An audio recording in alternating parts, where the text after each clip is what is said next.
ಸಾವಿರಾರು ಜನ ಇವತ್ತು ಸೈಟ್ ಬೇಕು, ಮನೆ ಬೇಕು, ಸಾಲ ಬೇಕು, ಪೆನ್ಷನ್ ಇಲ್ಲ, ಖಾತೆ ಇಲ್ಲ, ಪೋಡಿ ಇಲ್ಲ, ಬೇರೆ ಬೇರೆ ಸವಲತ್ತು ಬೇಕು, ಒಳಚರಂಡಿ ಬೇಕು, ಕುಡಿಯೋ ನೀರು ಬೇಕು, ಮನೆ ಮುಂದೆ ಕಾಂಕ್ರೀಟ್ ಬೇಕು, ರಸ್ತೆ ಹಾಳಾಗಿದೆ, ಗುಂಡಿ ಮುಚ್ಚೋ ಗುಂಡಿ ಆಗೋಗಿದೆ. ಹೀಗೆ ಹಲವಾರು ಸಮಸ್ಯೆಗಳನ್ನ ಇವತ್ತು ನಮ್ಮ ಮುಂದೆ ಇಟ್ಟಿದ್ದೀವಿ. ನಿಮ್ಮೆಲ್ಲ ಕೌನ್ಸಿಲರ್ಗಳು ದೀಪವನ್ನ ಬೆಳಗಿದ್ದಾರೆ.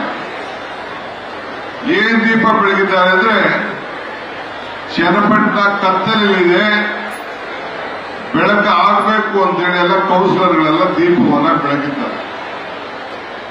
ಚನ್ನಪಟ್ಟಣವನ್ನ ಅಭಿವೃದ್ಧಿಯ ಪಟ್ಟಣ ಮಾಡಬೇಕು ಅನ್ನೋ ದೃಷ್ಟಿಯಿಂದ ಅವರು ನಾವೆಲ್ಲ ಸೇರಿ ಕೈ ಜೋಡಿಸಲಿಕ್ಕೆ, ಈ ಕೈಯನ್ನ ನಿಮ್ಮ ಕೈಗಳನ್ನ ಬಲಪಡಿಸಲಿಕ್ಕೆ ನಾವಿಲ್ಲಿಗೆ ಬಂದಿದ್ದೇವೆ. ಮುಂದೊಂದು ದಿನದಲ್ಲಿ ನಾನೊಂದು ಮಾತು ಹೇಳ್ತಾ ಇದ್ದೀನಿ, ತಮಗೆಲ್ಲ ಭರವಸೆ ಇರಲಿ. ಮಾಧ್ಯಮದವರು ಇದನ್ನ ಗಮನದಲ್ಲಿ ಇಟ್ಕೊಳ್ಬೇಕು. ಮುಂದೊಂದು ದಿನ ಈ ಚನ್ನಪಟ್ಟಣ ಡಿ.ಕೆ. ಶಿವಕುಮಾರ್ ನಾಯಕತ್ವದಲ್ಲಿ ಬೆಂಗಳೂರು ಆಗಲಿದೆ ಅನ್ನೋ ಮಾತನ್ನ ಈ ಸಂದರ್ಭದಲ್ಲಿ ಹೇಳಿಕೆ ನಾನು ಬಯಸ್ತಾ ಇದ್ದೇನೆ.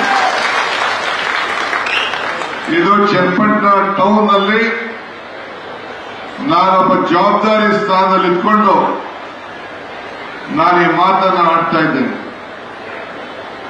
ಚನ್ನಪಟ್ಟಣಕ್ಕೆ ಹೊಸ ಚೈತನ್ಯವನ್ನು ತರಬೇಕು ಅಂತ ಹೇಳಿ ಈ ಪ್ರಯತ್ನವನ್ನು ನಾನು ಮಾಡ್ತಾ ಇದ್ದೇನೆ.